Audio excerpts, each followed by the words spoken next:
Hello friends, welcome back to Anvesha channel. आज हम लोग पढ़ेंगे प्रेमचंद घर में। ठीक है, ये जीवनी शिवरानी देवी द्वारा रचित है। ठीक है, शिवरानी देवी जी प्रेमचंद जी की धर्मपत्नी है। ठीक है, इन्होंने ही जीवनी लिखा है। ठीक है, प्रेमचंद घर में।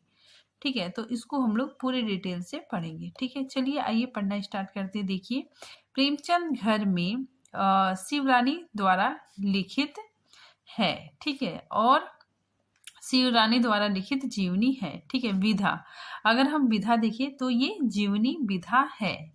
ठीक है, यह प्रेमचंद्र के जीवन पर लिखी गई जीवनी है। ठीक है, इसका प्रकाशन वर्ष याद रखिएगा आप लोग, इसका प्रकाशन वर्ष 1944 ईस्वी है।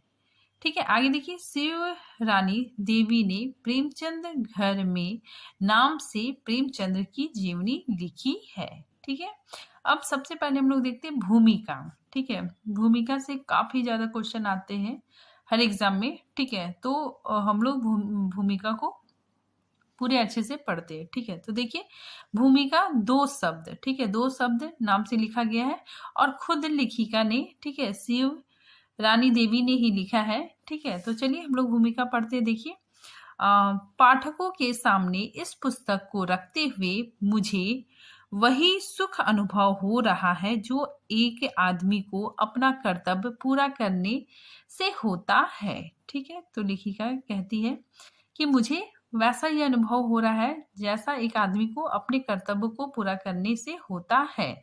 इस पुस्तक को लिखने का उद्देश्य उस महान आत्मा की कृति फैलाना नहीं है। ठीक है, जैसा कि अधिकांश जीवनियों का होता है। इस पुस्तक में आपको घरेलू संस्मरण, ठीक है, काफी इंपॉर्टेंट है। ठीक है, इस जीवनी में आपको घरेलू संस्मरण देखने को मिलेंगे। ठीक है, तो देखिए, इस पुस्तक में आपको घरेलू संस्मरण मिलेंगे, पर इन संस्मरणों का साहित्य मूल्य भी इस दृष्टि से है कि इनमें उस महान साहित्यिक के व्यक्तित्व का परिचय मिलता है। ठीक है, तो इसमें साहित्यिक दृष्टि से भी उपयोगी है। ठीक है, साथ ही इसमें प्रेमचंद के महान व्यक्तित्व का परिचय देखने को मिलता है। आगे देखिए, ये लाइन काफी इंपॉर्टेंट है। ठीक है, तो देखिए, मानवता की दृष्टि से भी वह व्यक्ति कितना महान, ठीक है, कितना विशाल था, यही बताना इस पुस्तक का उद्देश्य है। ठीक है, तो उद्देश्य पूछा जा सकता है। ठीक है, तो आप लोग याद रखिएगा कि इसका उद्देश्य क्या है। मानवता की दृष्टि से भी वह व्यक्ति कितना महान, कितना विशाल था, यही बताना इस पुस्तक का उद्देश्य है। ठीक है, आगे लेखिका लिखती है, और यह बताने का अधिकार जितना मुझे है उतना और किसी को नहीं, क्योंकि उन्हीं के शब्दों में हम दोनों एक ही नाव के यात्री थे। ठीक है, तो एक ही नाव के यात्री थे। ठीक है, ये लाइन पूछा जा चुका है। ठीक है, काफी इंपॉर्टेंट है। ठीक है, तो एक ही नाव के यात्री थे और हमने साथ साथ ही जिंदगी के सब तूफानों को झेला था, दुख में और सुख में। ठीक है, मैं हमेशा उनके साथ, उनके बगल में थी। ठीक है, फिर आगे देखिए, आदमी की पहचान तकलीफ के भंवर में पड़कर ही होता है, और चूंकि हम दोनों साथ साथ उन तकलीफों से लड़े, साथ साथ रोए और हंसे, इसीलिए मुझे उनकी भी विशालता का थोड़ा सा अंदाजा लगाने का मौका मिला। ठीक है, फिर आगे देखिए, उनके प्रति और उनके असंख्य प्रेमियों के प्रति यह मेरी बेवफाई होती अगर मैं उनकी मानवता का थोड़ा सा परिचय ना देती। ठीक है, मेरा विश्वास है कि यह पुस्तक साहित्यिक आलोचकों को भी प्रेमचंद साहित्य को समझने में मदद पहुंचेगी। ठीक है, क्योंकि उनकी आदमियत की छाप उनकी एक एक पंक्ति और एक एक शब्द पर है। ठीक है, आगे देखिए, पुस्तक के लिखने में मैंने केवल एक बात का अधिक से अधिक ध्यान दिया है। ठीक है, और वह है ईमानदारी, सच्चाई। ठीक है, तो काफी इंपॉर्टेंट है। घटनाएं जैसी जैसी याद आती गई है मैं उन्हें लिखती गई हूँ। ठीक है, उन्हें सजाने का मुझे ना तो अवकाश था और ना साहस। ठीक है, तो लेखिका बोलती है कि जो घटनाएं हैं, ठीक है, जैसे जैसे याद आती गई वैसे मैंने लिखा है। ठीक है, लेखिका यहाँ पर कहना चाह रही है कि उसे सजाने का मतलब उसे क्रम से एकदम सजा के मैंने नहीं लिखा है। ठीक है, घटनाएं जैसे याद आती गई वैसे मैंने लिखा है। ठीक है, क्रम के अनुसार नहीं लिखा है। ठीक है, कभी जो घटना उनको याद आती गई, ठीक है, उसी के अनुसार उन्होंने लिखा है। ठीक है, आगे देखिए। इसीलिए हो सकता है कि कहीं कहीं पहले की घटनाएं बाद में और बाद की घटनाएं पहले आ गई हो। यह भी हो सकता है कि अनजाने ही मैंने किसी घटना का जिक्र 2 बार कर दिया हो। ठीक है, ऐसी भूलों को पाठक क्षमा करे। ठीक है, साहित्यिकता के भूखे पाठक को संभव है इस पुस्तक से कुछ निराशा हो। ठीक है, क्योंकि साहित्यिक मेरे अंदर ही नहीं है। ठीक है, लेखिका बोलती है कि साहित्यिक मेरे अंदर ही नहीं है, पर मेरी ईमानदारी उनके दिल के अंदर घर करेगी। ठीक है, तो शिवरानी देवी कहती है कि मैंने बहुत ईमानदारी से लिखा है। ठीक है, और ये मेरी जो ईमानदारी है, ठीक है, वही पाठकों को अपनी ओर आकर्षित करेगा। ठीक है, तो देखिए, पर मेरी ईमानदारी उनके दिल के अंदर घर करेगी, यह मैं जानती हूँ, क्योंकि मैंने किसी बात को बढ़ाकर कहने की कोशिश नहीं की है। ठीक है, जो कि 30 साल से ऊपर तक जिंदगी के हर दुख और सुख में उनकी साथी होने के नाते मैं जानती हूँ कि अगर उनके गुणों का बखान करने में तिल का ताड़ भी बनाती तो भी उनके चरित्र की विशालता का पूरा परिचय ना मिल पाता। ठीक है, तो शिवरानी देवी प्रेमचंद जी के साथ 30 साल तक रही। ठीक है, तो आगे देखिए, वे कहती हैं, पर मैंने तो सभी बातें बगैर अपनी तरफ से कुछ भी मिलाए बिना जो का तो कह दिया है। ठीक है, तो लेखिका कहती है कि मैंने सभी बातों को जो का तो रख दिया है। ठीक है, फिर लास्ट में ये समर्पण लिखती है। ठीक है, समर्पण में लिखती है, देखिए, तुम्हारी ही चीज तुम्हारे चरणों में चढ़ाती हूँ। ठीक है, मतलब लेखिका कह रही है शिवरानी देवी कि तुम्हारी ही चीज तुम्हारे चरणों में चढ़ाती हूँ, इस तुच्छ सेवा को अपनाना। ठीक है, इस तुच्छ सेवा को अपनाना, तुम्हारी दासी या रानी शिव रानी। ठीक है, तो ये भूमिका लेखिका शिवरानी देवी जी ने ही लिखा है।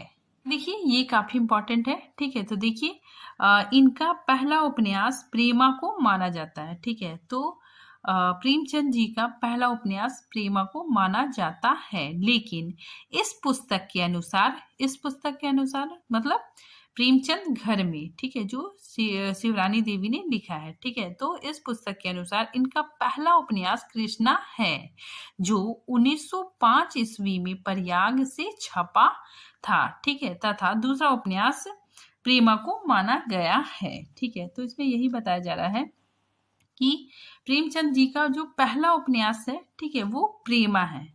ठीक है, लेकिन इस पुस्तक में, ठीक है, जो शिवरानी देवी ने लिखा है प्रेमचंद घर में, ठीक है, इस पुस्तक के अनुसार इनका प्रेमचंद जी का जो पहला उपन्यास है वो कृष्णा को बताया है। ठीक है, जो 1905 ईस्वी में प्रयाग से छपा था। ठीक है, और दूसरा उपन्यास प्रेमा को माना गया है। ठीक है, लेकिन सर्वविदित यही है, ठीक है, कि इनका पहला उपन्यास प्रेमा ही है। ठीक है, लेकिन इस पुस्तक में इनका पहला उपन्यास कृष्णा को बताया गया है। ठीक है, काफी इंपॉर्टेंट है। देखिए, यहाँ पे देखिए, शिवरानी देवी लिखती हैं कि मेरे आने से पहले से ही आपकी साहित्य सेवा जारी थी। ठीक है, आपका पहला उपन्यास कृष्णा प्रयाग से प्रकाशित हो चुका था। मेरी शादी के साल ही आपका दूसरा उपन्यास प्रेमा निकला। ठीक है, जिसका नाम आगे चलकर विभव हुआ। ठीक है, काफी इंपॉर्टेंट है, याद रखिएगा आप लोग। ठीक है कि इसमें इस पुस्तक में इनका पहला उपन्यास कृष्णा को बताया गया, ठीक है, और दूसरा उपन्यास प्रेमा को बताया गया, ठीक है, जो आगे चल के जिसका नाम विभव हुआ। अब देखिए, अब हम लोग लेखिका परिचय देखते हैं। ठीक है, देखिए शिवरानी देवी बाल विधवा थी। ठीक है, शिवरानी बाल विधवा थी और सन 1905 ईस्वी में शिवरानी का विवाह प्रेमचंद से हुआ। ठीक है, शिवरानी देवी ने स्वाधीनता आंदोलन, ठीक है, काफी इंपॉर्टेंट है, स्वाधीनता आंदोलन में भी सक्रिय भाग लिया। ठीक है, इनकी रचनाएं चांद व हंस पत्रिका में प्रकाशित हुई। ठीक है, काफी इंपॉर्टेंट है। ठीक है, इनकी रचना चांद और हंस पत्रिका में प्रकाशित हुई। इनकी पहली कहानी साहस, ठीक है, साहस इनकी पहली कहानी थी जो चांद पत्रिका में छपी। ठीक है, तो काफी इंपॉर्टेंट है, शिवरानी देवी की पहली कहानी साहस थी जो चांद पत्रिका में छपी। आगे देखिए, शिवरानी देवी को इस बात का मलाल रहा कि वे अपने पति की महानता को मरणोपरांत समझ पाई। ठीक है, आगे देखिए, प्रेमचंद के पिता का नाम अजायब राय और माता का नाम आनंदी देवी था। ठीक है, फिर आगे देखिए, काफी इंपॉर्टेंट है, प्रेमचंद्र को इनके पिताजी ने मुंशी धनपत राय, ठीक है, तथा चाचा जी ने मुंशी नवाब राय नाम दिया। ठीक है, इन्होंने मर्यादा, हंस और जागरण पत्रिकाओं का संपादन भी किया। ठीक है, तो प्रेमचंद जी ने मर्यादा, हंस और जागरण पत्रिकाओं का संपादन किया। ठीक है, इनके दो बेटे थे, श्रीपत राय मतलब धनु तथा अमृत राय। ठीक है, अमृत राय इनका बचपन का नाम बन्नू था। ठीक है, फिर आगे देखिए, प्रेमचंद 1935 ईस्वी में प्रगतिशील लेखक संघ के सभापति बने। ठीक है, फिर आगे देखिए, महात्मा गांधी के विचारों से प्रेमचंद जी काफी प्रभावित थे। तो महात्मा गांधी के विचारों से प्रभावित होकर सेवा को मूल धर्म बनाया। ठीक है, आगे देखिए, शिवरानी देवी ने प्रेमचंद्र के संपूर्ण जीवन को इस पुस्तक में 88 भागों में दिखाया है। ठीक है, काफी इंपॉर्टेंट है, 88 भागों में दिखाया है प्रेमचंद जी के संपूर्ण जीवन को। ठीक है, फिर आगे देखिए, पुस्तक में श्रद्धांजलि बनारसी दास चतुर्वेदी, ठीक है, तथा अमुक मतलब भूमिका शिवरानी देवी ने लिखा है। ठीक है, फिर देखिए, ये काफी इंपॉर्टेंट है, प्रेमचंद घर में, ठीक है, ये जीवनी 1944 ईस्वी में प्रकाशित हुई। ठीक है, फिर बाद में उनके नाती प्रमोद कुमार ने इसे 2005 ईस्वी में संशोधित किया। ठीक है, संशोधित करके प्रकाशित करवाया। प्रेमचंद की जीवनी स्वयं उनके पुत्र अमृत राय ने कलम की सिपाही नाम से लिखा। ठीक है, तो इनके पुत्र ने, ठीक है, प्रेमचंद की जीवनी लिखी, कलम की सिपाही नाम से लिखा था। ठीक है, तथा अन्य कई विद्वानों ने भी लिखा है। फिर भी शिवरानी देवी का प्रेमचंद घर में जीवनी इस मामले में श्रेष्ठ है कि अन्य सभी जीवनियां सुनी सुनाई, ठीक है, या पढ़ी गई घटनाओं, ठीक है, कल्पनाओं पर आधारित है, किंतु शिवरानी देवी ने उन पलों को साथ जिया, भोगा और झेला है। इस कारण इनकी जीवनी ज्यादा मार्मिक और प्रभावपूर्ण है। ठीक है, आगे देखिए, दूसरी जीवनी उनके पुत्र ने कलम का सिपाही, ठीक है, 1962 ईस्वी में लिखा। तीसरी जीवनी कलम का मजदूर, ठीक है, श्री मदन गोपाल ने लिखा। ठीक है, मूल पुस्तक अंग्रेजी में लिखी गई थी, बाद में श्री मदन मोहन गोपाल ने हिंदी में अनुवाद किया। ठीक है, आगे देखिए, प्रेमचंद की मृत्यु के बाद शिवरानी देवी का वह विलाप हृदय को छू लेता है कि जब तक जो चीज हमारे पास रहती है तब तक हमें उसकी कद्र नहीं होती है, लेकिन वो हमसे ओझल हो जाती है, मतलब वो हमसे दूर हो जाता है।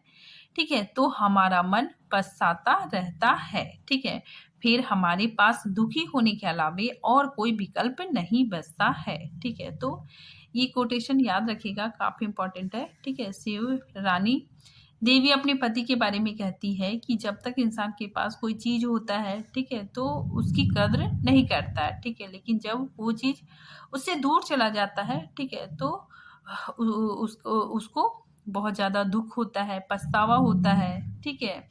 तो उसी चीज को शिवरानी देवी ने कहा है कि जब प्रेमचंद जी उनके साथ थे, ठीक है, तो उनको उसकी अहमियत नहीं थी, ठीक है, लेकिन जब उनसे दूर हो गए, ठीक है, उनकी मृत्यु हो गई, तो शिवरानी देवी जी को बहुत बहुत बुरा लगा, ठीक है। फिर आगे देखिए, अब हम लोग इसकी समीक्षा पढ़ते हैं, ठीक है। तो देखिए समीक्षा, प्रेमचंद घर में जीवनी की शुरुआत प्रेमचंद के बचपन शीर्षक से शुरू होती है। शिवरानी देवी ने इस जीवनी में प्रेमचंद की 3 बहनें, जिसमें 2 मर गई, ठीक है, और एक लंबी उम्र पाया, ठीक है, का जिक्र किया है। 3 लड़कियों के पीठ पर होने के कारण आप मतलब प्रेमचंद्र जी तेतर कहलाए, ठीक है। फिर आगे देखिए, मुंशी प्रेमचंद्र के पिता अजायब राय और माता माता आनंदी देवी थी, ठीक है। दोनों प्राणी संघरणी मतलब पेट दर्द की बीमारी से ग्रसित थे, ठीक है।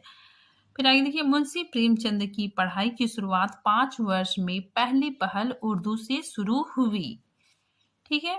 बचपन में प्रेमचंद्र अपने चचेरे भाई के साथ मिलकर चाचा के रुपए की चोरी कर 12 आने, ठीक है, 12 आने मौलवी साहब को फीस दिए और 4 आने की अमरूद रेवड़ी वगैरह खा गए, ठीक है। तो बचपन में क्या होता है कि प्रेमचंद जी और उनके चचेरे भाई, ठीक है, चाचा के पैसे चुरा लेते हैं, ठीक है, और 12 आना मौलवी को देते हैं, ठीक है, और 4 आने से अमरूद रेवड़ी इत्यादि चीजें खाते हैं, ठीक है। फिर आगे देखिए, प्रेमचंद जी अपनी पहली शादी कराने के जिम्मेवार चाची के पिता को तथा पहली पत्नी से संबंध अच्छे नहीं होने और शादी टूटने का जिम्मेदार चाची को मानते थे, ठीक है। प्रेमचंद्र को बनारस में पढ़ने के लिए खर्च के तौर पर पिताजी 5 रुपया महरवार देते थे, ठीक है। तो प्रेमचंद जी को 5 रुपए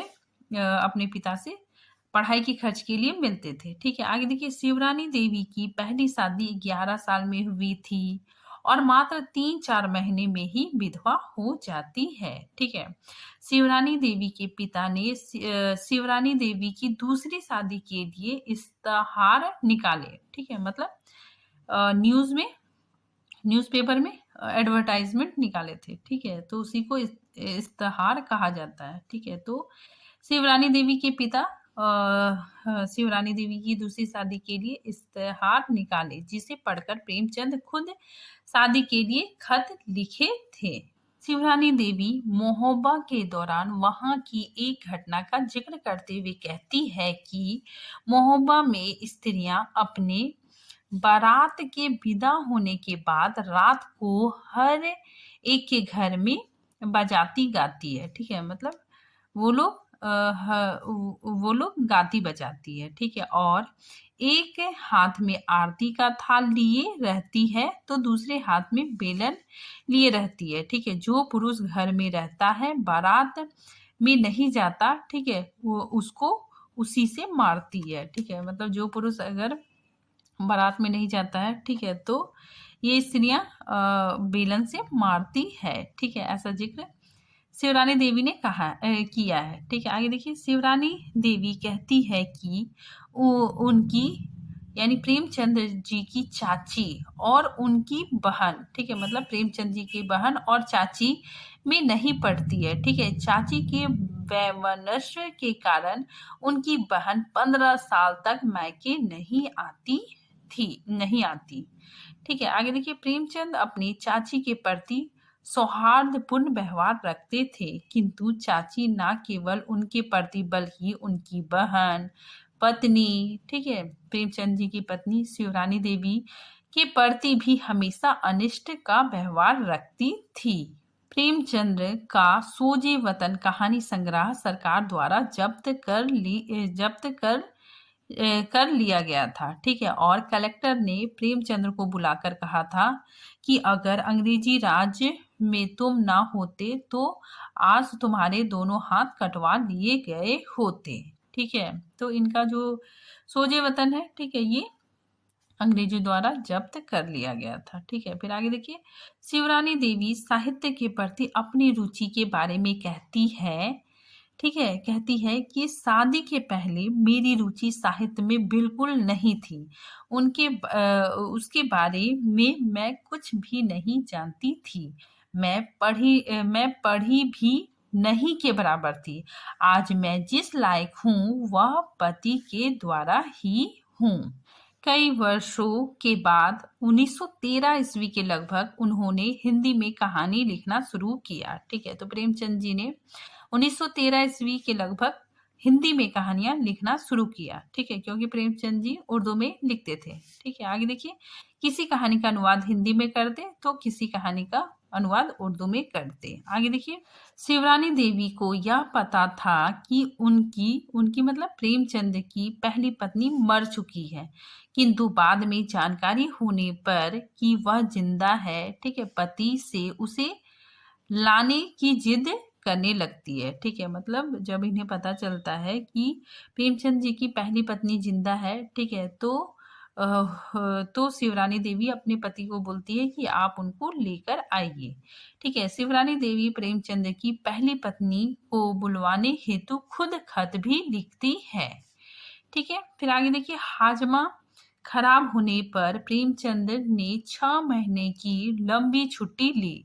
इस दौरान उन्हें आधी तनख्वाह यानी 25 रुपए मिलते थे, ठीक है, जिसमें 10 रुपए माँ को, ठीक है, माँ को मतलब चाची को, 15 रुपए भाई को देते थे। लेखों के पैसे से अपना गुजारा करते थे, ठीक है। आगे देखिए, प्रेमचंद गिरते स्वास्थ्य के कारण एक समय सब इंस्पेक्टर की नौकरी छोड़ टीचर की नौकरी, ठीक है, बस्ती में पकड़ते हैं, ठीक है, मतलब टीचर की नौकरी करते हैं, ठीक है। तनख्वाह 40 रुपए होती है। शिवरानी देवी के दो लड़का और एक लड़की हुई, किंतु एक लड़का धन्नु 11 महीने का होकर चेचक के चपेट में आने से मर जाता है, ठीक है। तो शिवरानी देवी का जो बेटा होता है, ठीक है, धनु, वो मात्र 11 महीने का होकर ही मर जाता है, ठीक है, क्योंकि उसे चेचक बीमारी हो जाती है, ठीक है। आगे देखिए, प्रेमचंद खुद बीमार रहने लगे। शुरू में बीमार होने पर जल चिकित्सा प्रारंभ किया, ठीक है, किंतु उससे उनका पेट दर्द और भी ज्यादा बढ़ गया। प्रेमचंद देश सेवा से प्रभावित हो अपने 25 साल की शिक्षक की नौकरी से इस्तीफा दे दिए, ठीक है। तो ये देश सेवा से प्रभावित होकर, ठीक है, 25 साल की शिक्षक की नौकरी से इस्तीफा दे देते हैं, ठीक है। इस समय तक इनका वेतन 125 रुपए हो गया था, ठीक है।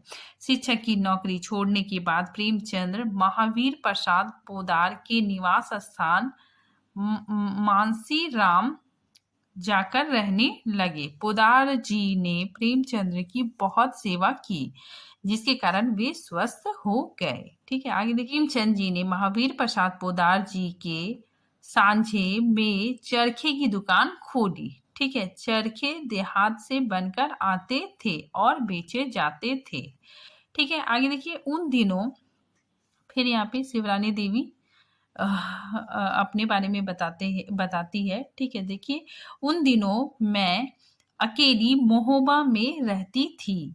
वे जब दौरे पर रहते तो मेरे साथ ही सारा समय काटते थे, ठीक है, मतलब मेरे साथ ही समय बिताते थे, शिवरानी देवी के साथ समय बिताते थे, अपनी रचनाएं सुनाते थे, अंग्रेजी अखबार पढ़ते तो उसका अनुवाद मुझे सुनाते थे, ठीक है। उनकी कहानियों को सुनते सुनते मेरी भी रुचि साहित्य की ओर हुई, ठीक है। तो शिवरानी देवी कहती है कि उनकी कहानियों को सुनते सुनते मेरी रुचि साहित्य की ओर हुई। जब वे घर पर होते तब मैं कुछ पढ़ने के लिए उनसे आग्रह करती, ठीक ठीक है। फिर आगे सुबह का समय लिखने के लिए वे नियत रखते। ठीक है, दौरे पर वे सुबह ही लिखते, बाद में मुआना करने जाते। इस तरह मुझे उनके साहित्यिक जीवन के साथ सहयोग करने का अवसर मिला। जब वे दौरे पर होते तब मैं दिन भर किताबें पढ़ती रहती।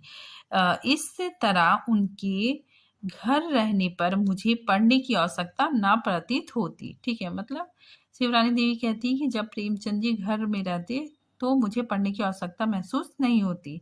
मुझे मुझे भी इच्छा होती कि मैं कहानी लिखूं। ठीक है, हालांकि मेरा ज्ञान नाम मात्र का भी ना था, पर इसी कोशिश में रहती कि किसी तरह मैं कोई कहानी लिखूं। उनकी तरह तो क्या लिखती, मैं लिख लिख कर फाड़ देती। ठीक है, तो शिवरानी देवी कहती है कि मुझे भी कहानी लिखने की इच्छा होती थी। ठीक है, और मैं कहानी लिख लिख के फाड़ देती। ठीक है, और उन्हें दिखाती भी नहीं थी। ठीक है, आगे शिवरानी देवी कहती है कि हाँ, जब उन पर कोई आलोचना निकलती तो मुझे उसे सुनाते। ठीक है, मतलब प्रेमचंद जी शिवरानी देवी को आलोचना पढ़ के सुनाते। ठीक है, उनकी अच्छी आलोचना मुझे प्रिय लगती। ठीक है, काफी देर तक यह खुशी रहती। मुझे यह जानकर गर्व होता कि मेरे पति पर यह आलोचना निकली है। ठीक है, मतलब जब भी कभी अच्छी आलोचना निकलती, ठीक है, तो प्रेमचंद जी पढ़ के अपनी पत्नी को सुनाते थे। ठीक है, और शिवरानी देवी को पढ़ के मतलब सुन के बहुत ही उन्हें अच्छा लगता था। ठीक है, लेकिन जब उनकी कोई कड़ी आलोचना निकलती तब भी वे उसे बड़े चाव से पढ़ते। मुझे तो बहुत बुरा लगता। ठीक है, तो शिवरानी देवी कहती है कि कोई जब कड़ी आलोचना, ठीक है, मतलब बुरी आलोचना निकलती, ठीक है, तो भी प्रेमचंद जी बड़े चाव से पढ़ते थे। ठीक है, लेकिन मुझे सुनकर काफी ज्यादा बुरा लगता। ठीक है, फिर आगे देखिए, मेरी पहली साहस नाम की कहानी चांद में छपी। ठीक है, तो शिवरानी देवी कहती है कि मेरी साहस नाम की कहानी चांद पत्रिका में छपी। मैंने वह कहानी उन्हें नहीं दिखाया। ठीक है, चांद में आपने देखा। ठीक है, यहाँ पे शिवरानी देवी प्रेमचंद जी के बारे में बता रही है कि चांद में आपने देखा, ऊपर आकर मुझसे बोले, अच्छा अब आप भी कहानी लेखिका बन गई। ठीक है, बोले यह कहानी ऑफिस में मैंने देखी। ऑफिस वाले पढ़ पढ़कर खूब हंसते रहे।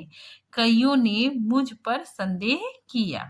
ठीक है, तब से जो कुछ मैं लिखती उन्हें दिखा देती। हाँ, यह ख्याल मुझे जरूर रहता कि कहीं मेरी कहानी उनके अनुकरण पर तो नहीं जा रही हो। ठीक है, नहीं जा रही है।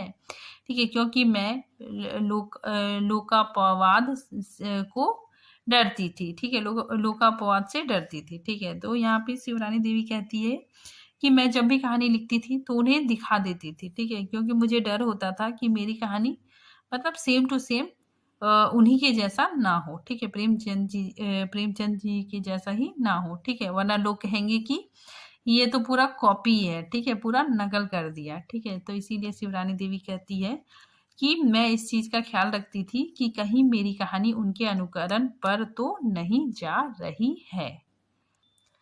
मेरी कहानियों का अनुवाद अगर किसी और भाषा में होती तो आपको बड़ी प्रशंसा होती। ठीक है, प्रेमचंद जी को काफी प्रशंसा होती। हाँ, उस समय हम दोनों को बुरा लगता जब दोनों से कहानियां मांगी जाती। ठीक है, या जब कभी रात को फ्लॉट ढूंढने के कारण मुझे नींद ना आती। ठीक है, तब वे कहते। ठीक है, तब प्रेमचंद जी अपनी पत्नी से कहते, तुमने क्या अपने लिए एक बला मोल ले ली है। ठीक है, आराम से रहती थी, अब फिजूल की एक झंझट खरीद ली। ठीक है, मैं कहती, आपने नहीं बला मोल ले ली है। ठीक है, मैं तो कभी कभी लिखती हूँ, आपने तो अपना पेशा बना लिया है।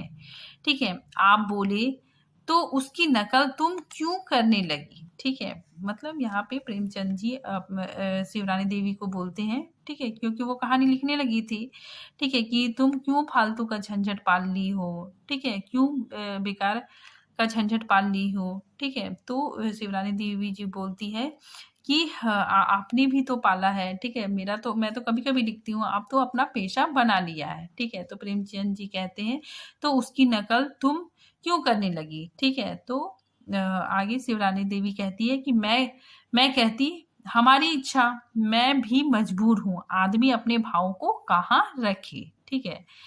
फिर आगे देखिए शिवरानी देवी कहती है किस्मत का खेल कभी नहीं जाना जा सकता, ठीक है। बात यह है कि वे होते तो आज और बात होती, लिखना पढ़ना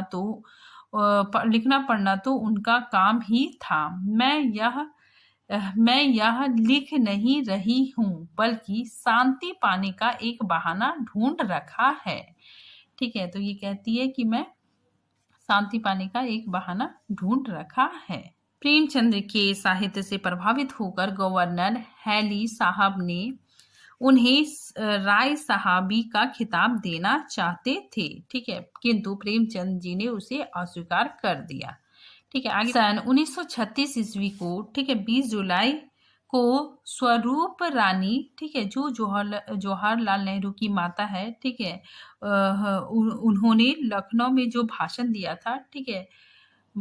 था, उससे शिवरानी देवी काफी ज्यादा प्रभावित हुई थी, ठीक है। आगे देखिए शिवरानी देवी ने नौकर के बारे में प्रेमचंद के विचार को प्रकट करते हुए कहा है कि उनका सिद्धांत था कि नौकर को नौकर मत समझो, नौकर तो आपका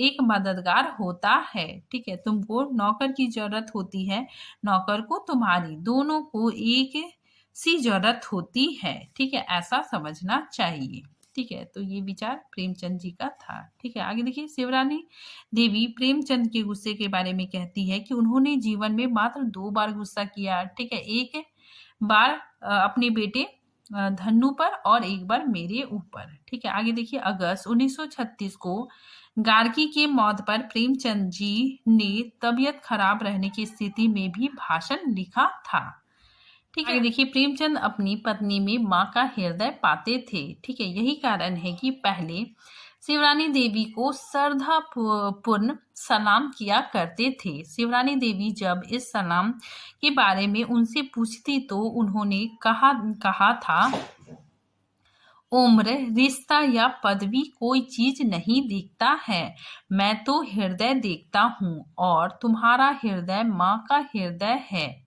जिस प्रकार माता अपने बच्चों को खिला पिलाकर खुश होती है, उसी प्रकार तुम भी मुझे देखकर प्रसन्न होती हो, ठीक है। इसीलिए अब मैं हमेशा तुम्हें सलाम किया करूंगा, ठीक है। फिर आगे देखिए शिवरानी देवी कहती है कि उन्हें मतलब प्रेमचंद जी को खून की उल्टी पहली बार 25 जून 1936 ईस्वी को हुई थी, ठीक है। फिर उसके बाद 25 जुलाई को हुई थी, ठीक है। आगे देखिए प्रेमचंद्र को अंतिम घड़ी में बेहोशी हुई, ठीक है, जोरों से पखाना हुआ। शिवरानी देवी उसे साफ करने के लिए बढ़ी कि उसके भाई ने हाथ पकड़कर कहा कि बहन अब वे नहीं रहे, ठीक है, मतलब प्रेमचंद जी की मृत्यु हो गई, ठीक है। आगे देखिए शिवरानी देवी इस जीवनी के अंतिम उद्धरण में उनकी मृत्यु और इस जीवनी के बारे में कहती है कि मैं खुलकर रो पड़ी और तभी से आज तक रो रही हूँ, अब मुझे किसका डर रहा। पाठक आगे अब मुझसे लिखा नहीं जा रहा है, अब मेरी सारी जिंदगी रोने के लिए ही बच रही है, ठीक है। मैं ना तो कोई लेखिका हूँ, ठीक है। तो यहाँ पे शिवरानी देवी कहती भी है कि मैं ना तो लेखिका हूँ, ना कोई कलाकार हूँ, ठीक है। इस रचना से पाठकों को जरा भी लाभ हो सका तो मैं अपने आप को धन्य मानूंगी, ठीक है। आगे देखिए जीवन के अंतिम क्षणों में भी उन्होंने, ठीक है, प्रेमचंद जी ने साहित्य रचना का साथ नहीं छोड़ा था। ठीक है, प्रेमचंद जी ने अपनी पत्नी को हमेशा, ठीक है, हमेशा प्रेरित किया कि वे लिखे और सामाजिक कार्यों में भी बढ़ चढ़कर हिस्सा ले। अब देखिए कुछ महत्वपूर्ण उदाहरण देखते हैं। ठीक है, तो देखिए महत्वपूर्ण उदाहरण, स्त्री में स्त्रीत्व ही नहीं बल्कि मातृत्व भी होना चाहिए। जब तक वह भाव ना हो तब तक किसी से प्यार पालन कुछ भी संभव नहीं है। ठीक है, तो ये प्रेमचंद जी कहते हैं। ठीक है, आगे देखिए, दौरे पर वे घोड़े पर जाते थे। जाड़े के दिनों में खुद आप कंबल ओढ़ते थे। ठीक है, घोड़े को दुशाला ओढ़ाते थे। मैं तो उन्हें देखती थी कि वे प्राणी मात्र से प्रेम में हमेशा लगे रहते थे। ठीक है, तो प्रेमचंद जी पशु से भी प्रेम करते थे। ठीक है, आगे देखिए, स्त्रियों से काम कराना उन्हें पसंद ना था। ठीक है, हुक्के की चिलम तक भरवाना मुझसे वे पसंद ना करते थे। नौकर दरवाजे पर बैठा रहता लेकिन अंदर आकर वे पानी पीते थे। ठीक है, साथ ही धोती भी खुद धो लेते यद्यपि नौकर खाली ही रहता। ठीक है, तो ये बातें शिवरानी देवी कहती है। ठीक है, आगे देखिए, अपनी जरूरत खुद ही पूरा करना आदमी का धर्म है। आज तो नौकर है, हो सकता है कि कभी नौकर ना रहे, फिर मैं 5 रुपए का नौकर तो खुद ही था। ठीक है, तो प्रेमचंद जी कहते हैं कि आदमी को अपना काम खुद ही करना चाहिए। अभी नौकर है, ठीक है, अगर नौकर नहीं रहेगा तो, ठीक है, साथ ही मैं 5 रुपए का नौकर तो मैं खुद ही था। ठीक है, आगे देखिए, जिस दिन मुझे किसी की कमाई खाने का वक्त आएगा, ठीक है, आएगा तो मैं उस समय जहर खा लूंगा। ठीक है, तो ये प्रेमचंद जी कहते हैं। ठीक है, आगे देखिए, ये काफी इंपॉर्टेंट है।